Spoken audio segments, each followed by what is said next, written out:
So, as I've recently hit 20,000 subscribers, I thought I'd treat you all to a massive video I've been working on since I hit 15,000. So here it is, at long last, the complete history of Bully, 2003 to present. Thank you all for 20,000 subscribers, and let's get straight onto the video. It's going to be a long one. Bully was first run to the public on May 9th 2005 at a pre-E3 event, and was announced for PlayStation 2 and the original Xbox.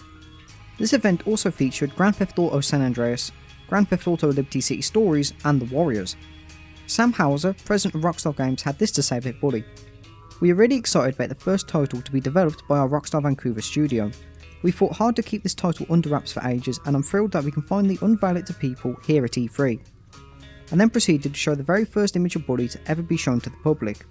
The image showed our protagonist, who was later revealed to be Jimmy Hopkins, looking rather menacing, standing in between two pillars which merely state Bullworth on each side. Now some of you might be thinking, hang on a minute, you said 2005 but the title says 2003, this is misleading, isn't it? Well, you see, this is when Bully was first shown to the public, but Bully's history may go as far back as 2003, which I'll cover now. It's hard to pinpoint when Bully actually first entered development, but due to leftover game files and the foundation of Rockstar Vancouver, we can guess Bully may have been in development as early as 2003. So, how do we know this? Well, let's start off by talking about Rockstar Vancouver, which was the main studio that worked on Bully. Prior to being Rockstar Vancouver, they were named Barking Dog Studios, before they were acquired by Take-Two Interactive. While they were known as Barking Dog Studios, they worked on a few titles such as Counter-Strike, most notably its Beta 5 release, and Homeworld, a real-time strategy game released in 1999. On August 1st, 2002, Barking Dog Studios were acquired by Take-Two Interactive for $3 million and merged into the Rockstar branch alongside being rebranded as Rockstar Vancouver. So it seems very likely that after Barking Dog's acquisition in 2002 is when Bully first entered development. Also, in the game's files, there are leftover files from Grand Theft Auto Vice City, which have leftover strings of many Vice City vehicles, including handling lines for the Sparrow, Angel, Rhino and Cutboat, and the game's text files also have some Vice City leftovers which reference Vice City's famous pink markers and ability to buy guns. As there's no files from GTA San Andreas anywhere to be found, it heavily implies Bully began development after Vice City, possibly alongside GTA San Andreas in 2003. As with many games, Bully went through quite a few design changes. The first design for Bully seemed to be much more cartoony and much more exaggerated, as identified by the concept artwork for many characters, such as Ernest Jones and Melvin O'Connor.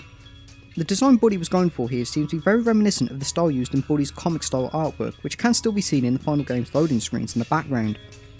At Bully's earliest known designs, the school wasn't blue and yellow as we know it, instead opting for a burgundy colour scheme for all the students, as the earliest designs for Ernest Jones, a nerd, Peanut Romano, a greaser, and Kirby, a jock, all had the exact same colour scheme, unlike the final game where every clique has different colours representing them, green for nerds, blue for jocks, etc. This was most likely changed to avoid confusion in newer players as to why these people are attacking them and that. It's unknown how far into development Bully was when this was changed, as the design for Ernest can still be found in the final game, on an election poster inside the jock's safe house, alongside other campaign posters in Chapter 1, such as Ted Thompson sporting a red Letterman jacket, implying that this was changed quite late into Bully's development. However, during development as well, there was another clique known as the Punks, who were scrapped before the game even came out. The only remains of these people are in Bully's comics, implying that they might have played a big role in the game. Now, these comics I'm on about are the limited edition comics, which I'll cover later, and the comic that's featured in the PlayStation 2 manual. It's very likely that the Punks were scrapped from the game before they were even finalised. Only one clique member exists of this, and his name is Sid. The other characters and other members of the clique are sadly unnamed. Initially, Bully's control scheme would have been very similar to that of The Warriors, which was released by Rockstar in 2005, such as the X button being used in combos as opposed to the running and D-pad actually having a purpose in combat too. These files still exist in the PS2 copy, and it implies the game had a massive control overhaul when it got delayed, which I'll cover later. Bully also had much more of an adult theme, including but not limited to being much more violent and much more sexual. Now these were either toned down or scrapped entirely to prevent Bully getting more controversy than it already had, which I'll cover later on in the video. There may have also been plans to have Dr. Crabblesnitch be the main antagonist instead of Gary Smith. However, it's unknown if this was actually true, and if it was, how far it actually got into development before it was changed to having Gary be the main antagonist. Thanks to some developer portfolios, we actually have one in-game screenshot of what Bully was like during its development. This image by David Byrne, who is one of the many talented people that works on Bully, shows us a completely different Bully that we know of. First of all, the HUD's radar is pure black and white, something that Rockstar would later adapt for Grand Theft Auto 4 and Grand Theft Auto 5. Well, the next gen versions anyway. Secondly is the mission failed screen. Rather than just having Jimmy running around while some mission failed jingle plays, it seems our game would just pause and give us the choice to retry or give up. Something that I believe would later make its first official appearance in Red Dead Redemption 1. The map here also does look incredibly different, and I believe this might be a very early version of Bullworth Town, as seen by the sign in the back, which would later become its own Rockstar Games Easter egg. Sadly, there isn't much of these to actually show, but there's many leftovers of these, be it developer portfolios, leftover game files, official screenshots or concept artwork, which I'll cover later on when I talk about the beta controversy. Buddy has also had some very heavy inspiration from books and movies from the 1980s, and many get referenced through in-game Easter eggs, or you'll just notice them if you're heavily into classic books and films. Examples of this include the preppy Greaser rivalry, which some people have noticed is very similar to the Greaser and Sock rivalry from The Outsiders, even going as far to have a few of the Greasers say quotes directly from The Outsiders. For example, Norton Williams can often be heard saying "Stay Gold Pony Boy," and Chapter 4 seems to have some similarities to the film Revenge of the Nerds, such as Ernest acquiring naked pictures of the head cheerleader Mandy Wiles and posting them around campus and town, while in the film the nerds get their revenge by placing the photos at the bottom of pies they were selling at a charity event. There's many more of these, but I hope you get the examples. Now, unlike Grand Theft Auto, Buddy's time period also remains a mystery. It's never officially confirmed to be taking place in 2005, the 80s or 70s, etc. Promotional material does say the game takes place in 2006, but Buddy's world feels very timeless and could take place at any era past the 60s, which may have been a design choice so players of all ages could enjoy and relate to the game, as older gamers might be able to reminisce and relate to the game without having all this modern stuff like mobile phones and the internet playing a massive role in the game. For humour and characters, Buddy took more of a childish and satirical approach, relying on stereotypes, exaggeration, satire and slapstick, rather than have references to real-world events and adult-oriented jokes like Grand Theft Auto. For example, take the character Algernon. He's a fat, overweight nerd who gets bullied because he wets himself a lot. He tries to use stereotypical gangster slang, and is a massive mommy's boy. Algie is a parody character, but I'm sure many of us know somebody who was like Algie, who may have been a massive mommy's boy, or somebody who may have tried way too hard to be cool and gangster. Or maybe we knew somebody who wet themselves in class and got bullied for it. Either way, the characters in Buddy are mostly designed to be satirical but also relatable to the people we know during our high school years. And this applies to many characters like Pete, the effeminate boy, Lefty, the guy who's obsessed with girls, and Christy, the girl who spreads rumours about everyone, and much more.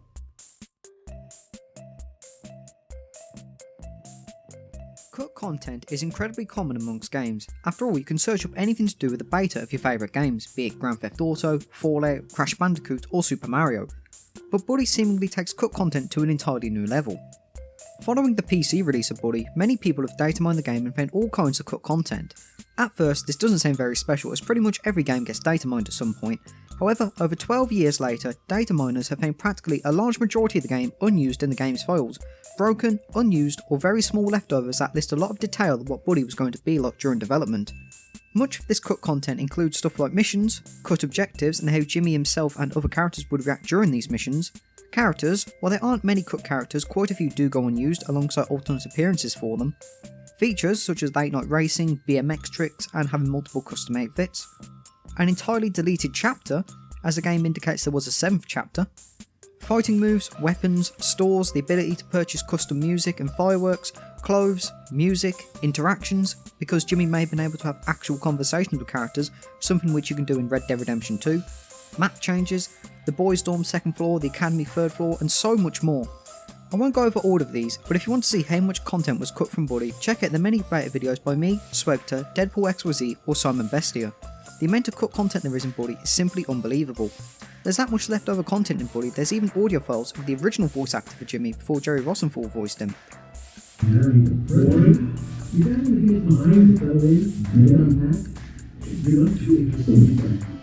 New things are still being discovered to this very day, and while many fans love to see and hear about the newly surfaced cut content, many are also very critical of Rockstar for seemingly leaving half the game in for unknown reasons. And of course by being lazy just by leaving a large majority of it in rather than just removing it entirely. Some may have been for legal reasons, as mentioned earlier Buddy's meant to be more of an adult game, and some may have been changed to keep Buddy performing well on consoles, others may have been because of just simple design changes. The truth is, we may never know why all this stuff was cut. Of course, some cut content doesn't require much thought as to why it was changed, as originally most of the girls in Buddy had appearances of them in their underwear, which almost certainly would have caused a lot of controversy on a pretty legal level. and the slightly more darker stuff such as Jimmy possibly dying in acid and Gary Smith supposedly dying at the end of the game. Buddy's soundtrack was entirely composed by Sean Lee, who has also composed part of the soundtrack to Sleeping Dogs and Tales from the Borderlands. Anyway, Buddy's soundtrack seems to be heavily inspired by a mix of music from the 60s, 70s and 80s, mostly with no specific genre in mind. And some songs are very clearly inspired by songs from that era. For example, Norton Williams' boss fight sounds an awful lot like Human Fly by the Cramps. The Nerds theme has a beat that sounds very similar to that of Da Da Da by Trio, and the Buddy's theme sounds an awful lot like Skin Therapy by Mr. Dibbs, which coincidentally was also in Tony Hawk's Underground 1, which is how I noticed that similarity. There's a load more of these, but the ones I listed are just examples. Buddy's soundtrack was incredibly well received by many people for its very memorable and original soundtrack composition as opposed to the fully licensed soundtrack Rockstar usually go for in Grand Theft Auto. While nothing to do with the PS2 version itself, on the 5th of December 2006, Rockstar Games officially released the Buddy Soundtrack CD on Amazon, which featured 28 of the game's most iconic tracks produced by Sean Lee, such as the main theme, obviously, the click themes, and a few of the mission themes. It was later released on iTunes, but I can't find a specific date for that. But following the release of Buddy's Scholarship Edition on Steam, the soundtrack is automatically bundled with the game at no extra cost and can be found inside the main Buddy folder. Buddy's soundtrack was also on Spotify at one point, but has since been removed. Buddy's soundtrack also won GameSpot's award for Best Original Music.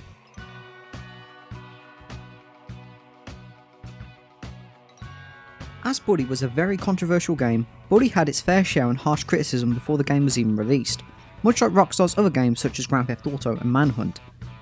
In the United Kingdom, Labour MP Keith Vaz tried to either get Buddy banned or have it re-rated as an 18, stating, "A video game featuring bullying must be treated the same as a violent film." Do you share my concern at the decision of Rockstar to publish a new game called Buddy in which players use their on-screen persona to kick and punch other school children? Will you ask the Prime Minister, who was then Tony Blair, to refer this to the BBFC? If they don't make any changes, will the government use its powers to ban this game? However, his requests were denied by the House of Commons as Rockstar hadn't yet submitted Buddy to the BBFC, so they couldn't do anything as they didn't know what Buddy would contain yet. For non-Brits, the BBFC is the British Board of Film Classification, who used to rate video games over here in the UK before it moved to PEGI. Anyway, Keith's remarks about Buddy were quickly slammed down by Rockstar themselves. Rockstar Games responded to the remarks by saying Buddy will have an engaging story and products should not be judged by their titles alone. More and more people are beginning to recognise that stories in video games have many themes and plot lines as books and movies do. Also in the UK, retailer Curry's PC World refused to sell Buddy, believing it would harm their family-friendly image, citing their decision as the link between violence and children as one of the main reasons behind it. They also said they didn't take the decision lightly because they have an excellent relationship with Rockstar Games. In Brazil, Buddy was banned on the 10th of April 2008 as Judge Flavio Rebelo, I'm pretty sure I butchered that and I apologise, ruled a ban on the sales of the game, citing the aggravating factor is that everything in Buddy takes place inside a school. This is not acceptable. And a law was passed down. Anybody caught selling or even owning Buddy would face a daily fine of 1,000 real, which when converted to United States dollars by 2018 standards, this will be a bit wrong because I know nothing of money exchange rates. Anyway, when converted to United States dollars in 2018, would come to a daily fine of $246.80, £188.79 in the UK, and €212.12. However, Brazil lifted their ban on Buddy on the 23rd of June 2016. Now, in traditional Rockstar fashion, they also made fun of Buddy's controversy themselves through a quote by the non-click student Ray Hughes, who can often be heard saying, "They say that kids imitate characters from video games, but I have yet to become a mustache plumber," which is referencing both Buddy's controversy and the Nintendo mascot Super Mario. Oh, and how could I forget arguably the biggest part of Buddy's controversy, Jack Thompson. Jack Thompson, who many Rockstar Games fans are very familiar with, arguably single-handedly led the controversy against Buddy in the United States. Strap in people because we have a lot to go over with Jack Thompson versus Buddy. Now when Jack first heard of Buddy, he was not impressed, calling Buddy a Columbine simulator, citing that in Buddy you had to exact revenge on those who victimised you, much like Klebold and Harris did. He also claimed Buddy had white on black violence and you could bludgeon teachers and fellow classmates with bats, and also shows you how to take over your school by bullying. On August 5th, 2005, Jack Thompson wrote a letter to then Microsoft CEO Bill Gates, stating, "Dear Mr. Gates, you have 54 days in which to stop the release of Buddy on Xbox. Govern yourself accordingly. Sincerely, Jack Thompson." On the very same day, Jack Thompson and the activist group Peaceaholics staged a protest outside Rockstar's offices in New York City. In August 2006, Jack Thompson demanded he have an early copy of Buddy through Congress, and threatened to file a lawsuit in Miami if he didn't gain any help from United States Representative Cliff Stearns, claiming the horse will be out of the barn but it will be too late to do anything about it by the time Buddy is released, citing that Buddy is in direct violation of Florida's public nuisance laws and could injure the health of the community. Rockstar responded to this, but they didn't give Thompson an early copy like he requested, instead showing a bit of disappointment that Thompson greatly misunderstood what Buddy was about. So Jack went ahead and filed a lawsuit against Take-Two Interactive alongside Walmart and GameStop. On October 12th, 5 days before Buddy's release date, the court case began and Take-Two Interactive brought in a copy of Buddy to show before the judge and the court. The judge saw in favour of Take-Two and said there's no reason to restrict sales of the game, and Jack Thompson was not happy at this result. He accused the Take-Two employee of purposely avoiding the most violent part of the game, and then told the judge, "You didn't see the game, you don't know what you saw." However, Thompson's behaviour resulted in a case against him by the judge and the Florida bar, calling his behaviour inappropriate by a member of the bar, unprofessional and contemptible. However, the case against Buddy seemed to be the beginning of the end for Jack. As a last straw, Jack found out that Jimmy could kiss other boys, and he then wrote a letter to the ESRB quoting, from Wikipedia, "We have just found homosexual content in Buddy as Jimmy Hopkins can make out of other male students. Good luck with your teen rating now." However, the ESRB quickly responded to this by saying they were already aware of the content when they rated Buddy as a T. But I will say we do have a bit of a happy ending with this, as in 2007, shortly after the Buddy case, Jack and Take-Two were in court again before the release of Manhunt 2 and Grand Theft Auto 4. But this time the tables had turned. Rather than it being Jack bringing Take-Two to court for a game he didn't like, instead Take-Two Interactive had sued Jack Thompson for abusing Florida's public nuisance law, harming relations with Take-Two Interactive and possible retailers, thus harming profits, and claiming his lawsuits have unpredictable circumstances, and claiming that Jack Thompson is violating Take-Two's First Amendment rights. The lawsuit from Take-Two had stemmed years from all of Thompson's previous cases against the Grand Theft Auto series and Buddy. Thompson responded by publishing a rather religious response by reciting Psalms 35 and claiming that Take-Two Interactive will be gone by March 23rd. Ultimately, Take-Two and Jack came to an agreement on April 2007 which had the following consequences for him. He was forbidden for ever trying to block sales of any Take-Two Interactive game, forbidden for ever talking to a third party that does business with Take-Two about any game that may or may not be controversial, although he still maintains the right to criticise Take-Two Interactive's games, and if Jack wanted to speak with Take-Two, it would have to be through their attorneys. What Thompson got out of the deal was Take-Two dropped their lawsuit against him, and Take-Two also dropped the contempt of court issue that was related to Jack's behaviour at the result of the Buddy case. Now, as this is a Buddy video, I'll quickly cover the fate of Jack. He was permanently disbarred by the state of Florida on September 5th, 2008, which is why we haven't heard from him much regarding Red Dead Redemption, GTA 5, and why we won't be seeing him again if Buddy 2 ever gets announced.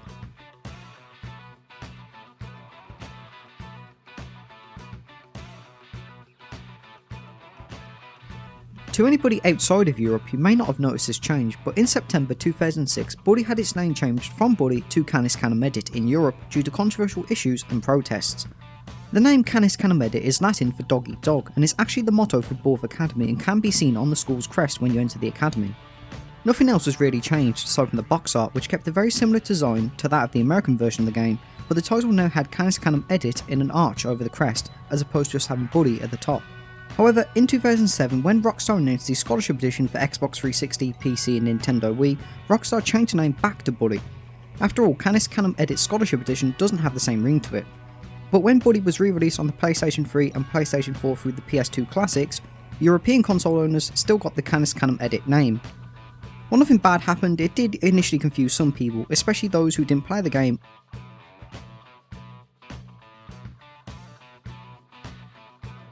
As mentioned, when Buddy was first shown to the public at E3 2005, Rockstar announced that Buddy would be coming to both the original Xbox and PlayStation 2 in October 2005.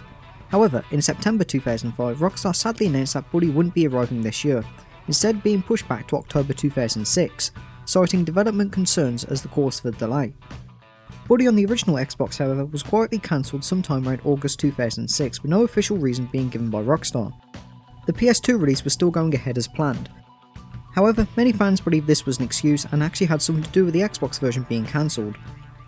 There is no official reason stated by Rockstar or Microsoft themselves, however there are some possible theories to this, one being Rockstar just couldn't get Buddy to run on the Xbox, and the other being that Rockstar didn't want a new game of theirs being released on a slightly older system, as the Xbox 360 was released in late 2005, and releasing a new game of theirs on a slightly older console nearly a year later might impact sales.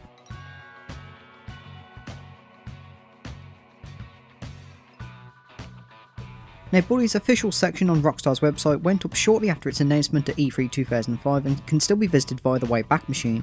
When visiting, however, the site merely displayed a very early Buddy logo simply stating coming soon, with links to Rockstar Vancouver's site, which now redirects to Rockstar's main site since they shut down in 2012, the official PlayStation site, the official PlayStation 2 site, which has since been shut down, alongside the official Xbox site, which was removed shortly after Buddy's Xbox version was cancelled.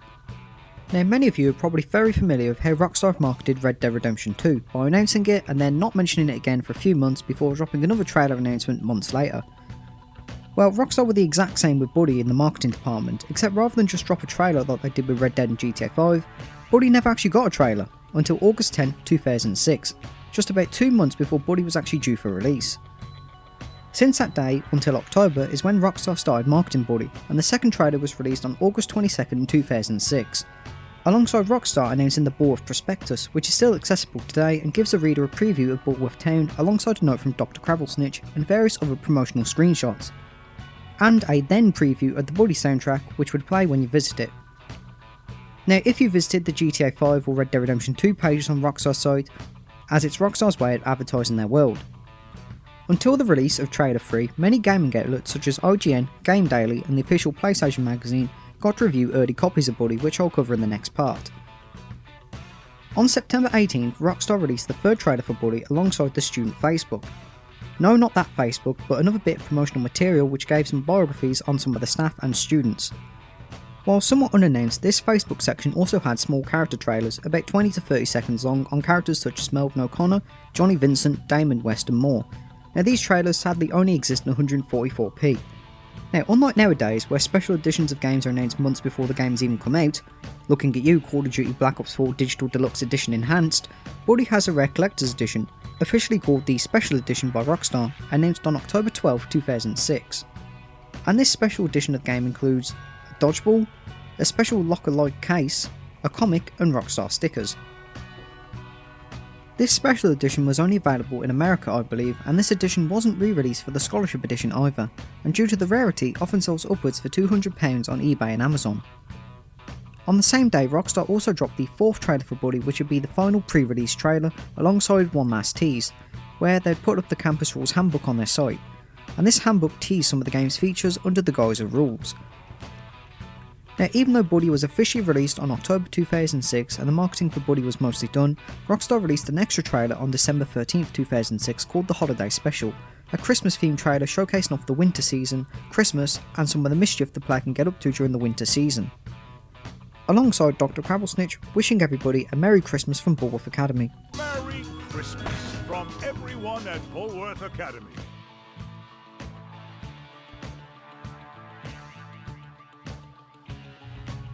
After a very long and hectic development, Buddy finally came out to America on October 17, 2006, to Europe on the 25th, and to Australia on the 27th, to very positive reviews from many gaming outlets and players alike. IGN rated Buddy 8.9 out of 10, stating that Buddy is going to surprise many people with what it is, a much better and much funnier game than most people give him credit for, while coming across as much tamer than those who feared it expected it to be. Buddy is a great, well-crafted action game that's been made even stronger with one of the best senses of humour around. GameZone gave Buddy a 9 out of 10, stating that Buddy is one of those rare treats that ignores the hype to bring us a truly entertaining adventure game that immerses players into its detailed world. It's a fresh and inventive game that, much like its protagonist, is outright charming. On Metacritic, Buddy currently sits at 8.7, but based on user reviews, which is nearly 370 of them at the time of making this video, it now proudly sits at 9 out of 10. Arguably, Buddy's most critical review comes from game critics, who rated Buddy 65%.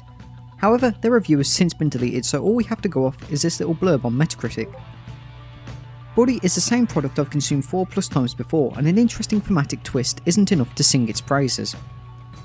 Even though Buddy was released quite late into the PlayStation 2's life cycle, it sold surprisingly well, selling around 1.5 million copies on the PlayStation 2 alone, and that's more than Scarface with 1.2 million, and about the same as Tony Hawk's Underground 2, which also got 1.5 million.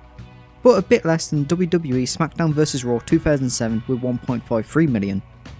Buddy, or should I say Canis Canem Edit, also received a Platinum Award from the ELSPA for achieving more than 300,000 sales in the United Kingdom alone.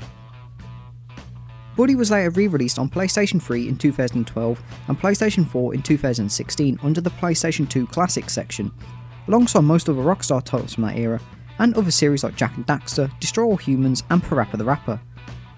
These releases were the exact same as the PS2 versions, not the Scholarship Edition which non-PlayStation platforms got, but the re-releases had support for trophies and that. And no, Buddy's history doesn't end here, we still have much more to cover, such as the contest, the Japanese release, Scholarship, Anniversary Edition, and the fate of Rockstar Vancouver.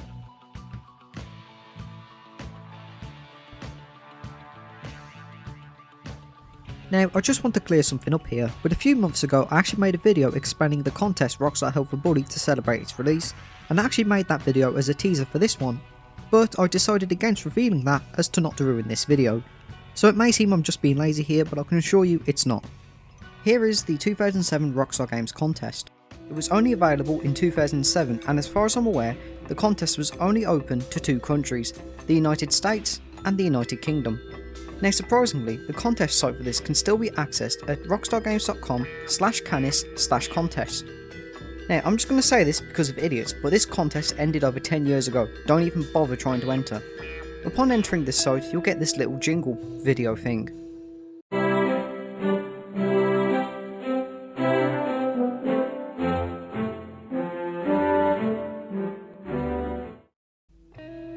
Then we get redirected to this entry form, which is noticed by the Harrington House Fraternal Society, which reads: The esteemed Harrington House Brotherhood at Bullworth Academy is a preparatory fraternal society of the highest order, traditionally reserved for the progeny of America's most renowned embezzlers and captains of corporate monopoly.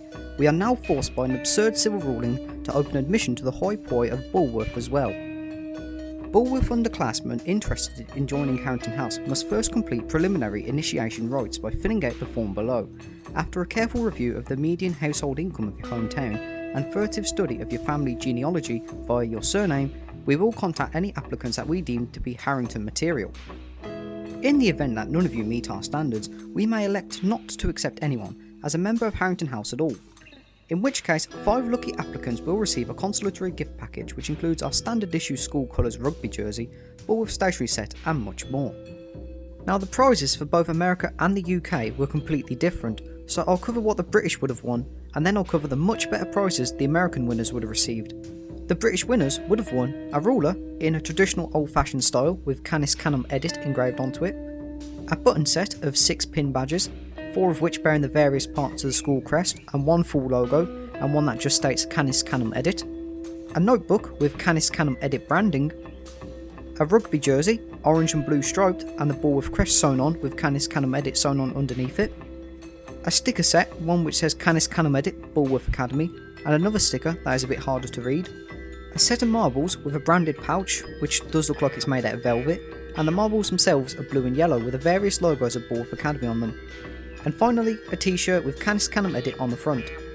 Now, I actually found a seller on eBay selling these shirts in large and extra large, so they're a bit big to fit me, but I bought both of them, and I can say that these shirts have a Rockstar Games logo on the arm, and on the back it has a giant Bullworth Academy logo. So now let's cover the prizes that the American winners would have received, which are much better.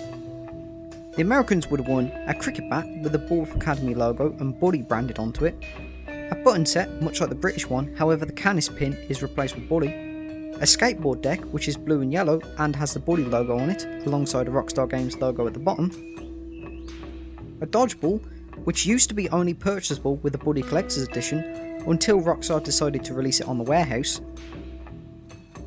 a notebook which isn't really any different to the one the British had, a paperweight which is essentially a metallic Bullworth Academy logo, a pencil set, once again much like the British one, but the Canis pencil was replaced with Buddy, another rugby jersey, but much like all the other ones, Canis was replaced with Buddy, a ruler which like the cricket bat has Buddy and the Bullworth Academy logo engraved onto it, and probably the best reward, an actual slingshot with Buddy branding on it. And of course a pack of Buddy stickers, which we can actually see a bit more of a sticker we couldn't read before.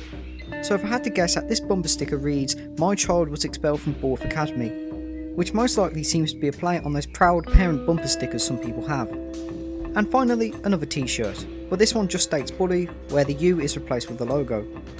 If I had to guess, I'd say this shirt is the same one as the Canis shirt, just with a name change obviously.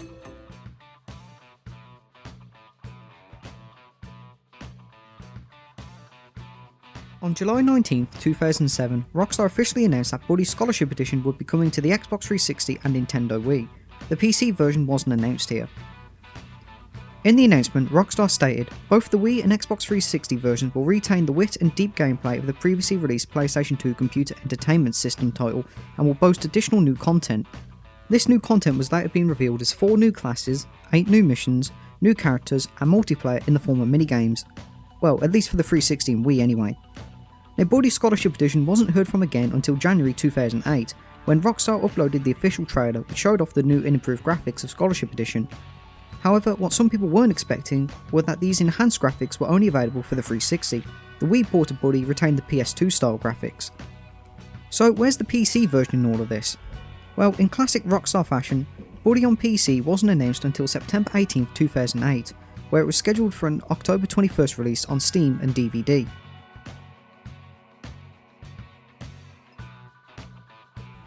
Now, unlike the original, Scholarship Edition was met with very mixed reviews due to the game having so many performance issues on the Xbox 360 and PC versions. Many players on PC reported memory leaks if their PC had over 2 gigs of RAM.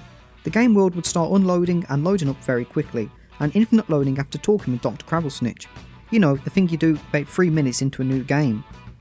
Even to this day in 2018, Buddy's PC port is still heavily criticised by many PC players, because following the release of Microsoft Windows 10, Buddy's had a very game-breaking issue where it will crash randomly, with or without mods, after about 20 minutes of gameplay. Not even that, sometimes it could be 5 minutes.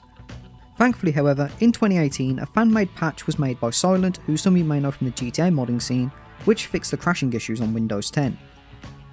The Xbox 360 port, however, suffered similar crashing issues, with many players who owned an older Xbox suffering these issues, which according to Rockstar didn't happen during testing, and this is most likely because Rockstar used newer models of the Xbox 360.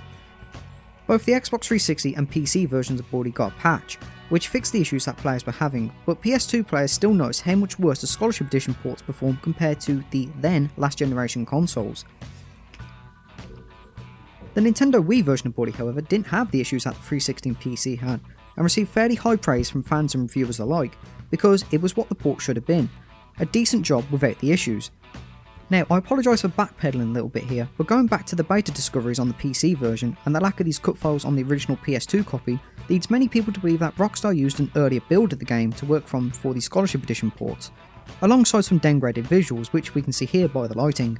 For example, take this comparison of the crab shop in Old Bull Fail. On the PS2 version at night time, the crab sign actually lights up and is quite vibrant, with the light actually hitting the building behind it. Well, you know what I mean by that.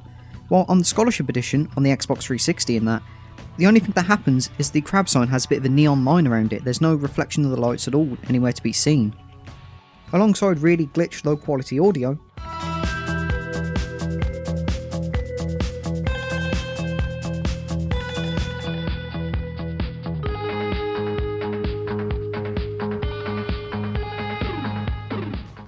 and why most of Scholarship Edition exclusive content is very basic, and how the classes in Scholarship Edition, excluding Geography, don't actually give you any bonuses like the classes in the original do. Instead, they just give Jimmy clothes to wear instead.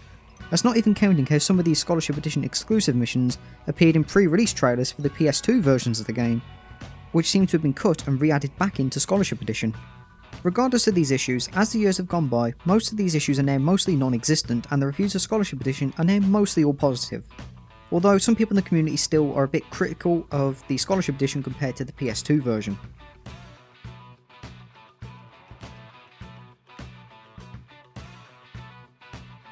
Much like the contest part of this video, I initially made this video a few months ago, and since I've had to remove that little teaser for now, here's how Buddy's release was handled in Japan. Even though Buddy came out in America and Europe in October 2006, it didn't for Japan. It didn't even come out for the entirety of 2007 either. Buddy came out on the 24th of July 2008 in Japan, nearly 2 years after the original PlayStation 2 release and 4 months after the Scholarship Edition release in the rest of the world. Now, this is not unusual for Rockstar releases in Japan, as Rockstar always seem to release their games much later. For example, GTA 3, which came out in 2001, wasn't available in Japan until 2003. Now this trend seems to continue to this very day, with GTA 5 coming out on October 10th, 2013, as opposed to September 2013. Now one of the things some of you might find unusual is, in Japan, Buddy was actually published by Bethesda Softworks, not Rockstar. Now Bethesda are the company who have published games such as Fallout and Skyrim. It sounds weird when you think of Buddy as being published by somebody else other than Rockstar. Now once again, this isn't unusual for Rockstar to go with another company for their Japanese releases. For example, GTA 3 and Vice City, Rockstar had Capcom publish GTA in Japan, the company behind games such as Dead Rising, Resident Evil and Mega Man. Now another difference between the Japanese version is the cover. The PlayStation 2 cover is near enough the same one as Scholarship Edition's cover, rather than the logo of the Academy the rest of the world got. Now the Xbox 360 version of Buddy, however, keeps the same cover design as the rest of the world, just with the Buddy logo being the PS2's and Bethesda's logo is at the bottom in between Rockstar's and the age rating. Now if we take a look at the age rating, we can see Buddy is rated as a D, which means in Japan, Buddy is rated as a 17 plus game, which is different since in Europe, Buddy is rated as a 15, and in the States, Buddy is rated as a T, which means 13 plus. Now due to Buddy coming out so late in Japan, the Japanese never got Buddy Collector's Edition, well unless of course they bought it through eBay or Amazon. Now Buddy's Japanese site can still be accessed at rockstargames-buddy.jp. Now the site is an unupdated version of the English site, with many of the features such as the ball with Facebook and campus rules still being viewable. Now even though this site is supposed to be for the Japanese version, some of the site is still in English, namely on the Facebook and the campus rules. I also say it's unupdated because there's no mention of Buddy Anniversaries Edition, unlike the English site. So it seems Rockstar created this site and just forgot about it.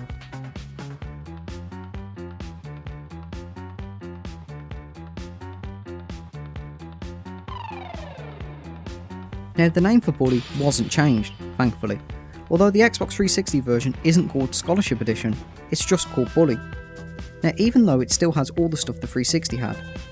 Now this was most likely done since the PS2 versions and the Xbox 360 versions came out at the same time, and it wouldn't make much sense for a remastered version of the game to come out on the same day.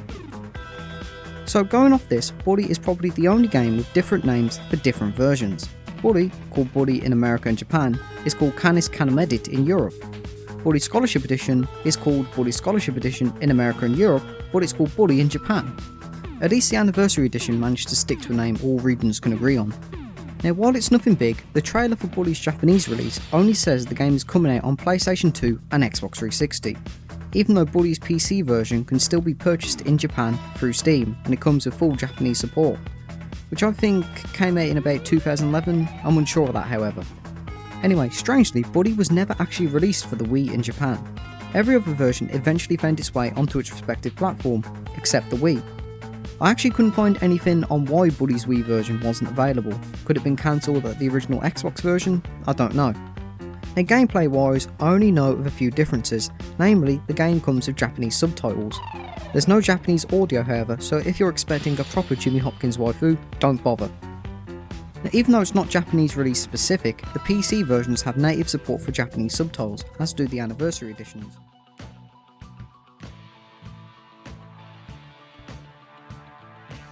If you're familiar with Rockstar games, you'll probably know that they often have dedicated studios working on specific games. For example, Rockstar San Diego typically work on the Red Dead series, while Rockstar North work on Grand Theft Auto, etc. Anyway, following the release of Max Payne 3, on 9th of July 2012, Rockstar Vancouver was shut down and merged with Rockstar Toronto, potentially leaving Buddy without a dedicated studio for it. While it is uncertain if a sequel is in the works, many rumours have been thrown around about Buddy 2 being in development since 2012. And it does make sense for a possible sequel to be in the works and then cancelled due to the closure of the main studio. After all, in 2012 as well, Rockstar were hard at work on Grand Theft Auto 5, and rumour has it as well that Red Dead Redemption 2 has been in development for quite a few years. So if this is true, Rockstar Vancouver's closure would almost certainly have a massive impact on Buddy's sequel. I guess only time will tell us about Buddy's fate a few years following the release of Red Dead Redemption 2.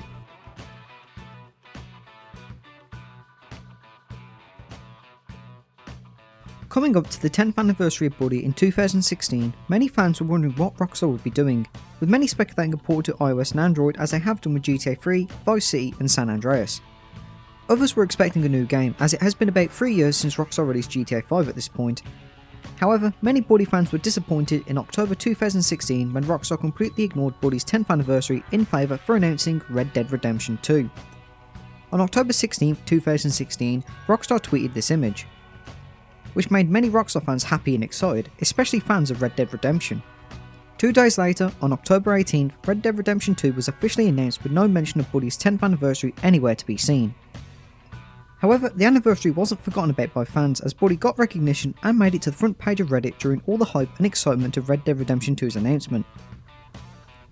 The anniversary went ignored until 8th of December 2016 when Rockstar officially announced Buddy Anniversary Edition had been released for iOS and Android alongside a trailer for it.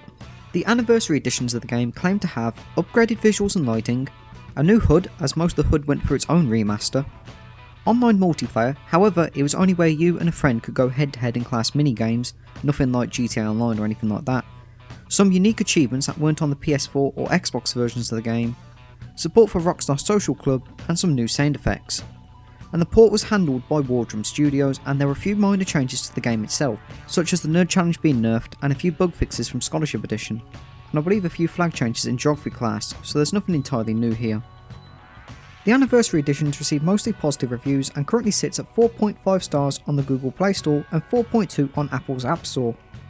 The only criticism it received was in the graphics department, with many Buddy fans claiming that the graphics of Anniversary Edition took away the dark, depressing theme of the original, and the mobile ports were extremely saturated and made the game look incredibly cartoony and more unnatural. However, once again this is down to you if you prefer these, I'm just going off what I've read on comments and that. Anyway, on the 16th of December 2016, Rockstar tweeted that Buddy Scholarship Edition is now backwards compatible on the Xbox One, much to the surprise of many. Now, while not an actual port like all backwards compatible games, the Xbox One got mostly positive reviews aside from a glitch in Finding Johnny Vincent where the player wouldn't be able to open up the gate, rendering a mission unbeatable.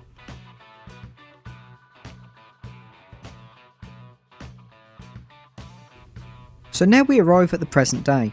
Well, as of making this, it's October 2018, and as of making this video, Rockstar Games have just released Red Dead Redemption 2. Even though this video was probably uploaded before Red Dead Redemption 2 came out, most of you will probably be watching after it, so yeah, I'm just saying that now. And Buddy 2 is nowhere to be seen, aside from a few rumours. However, since they're just rumours, I'm not going to be covering them, as I want this video to be as fact-based as I could get it. Now, while some official words have been spoken, like Sean Lee saying he's working on the soundtrack back in 2009, nothing much has really surfaced aside from supposed leaked artworks, which, once again, are unverified. So a sequel to the game is currently a mystery, and as mentioned earlier, only time will tell us of Buddy's future. So that's it for today's video. I hope you enjoyed, and thank you all for 20,000 subscribers.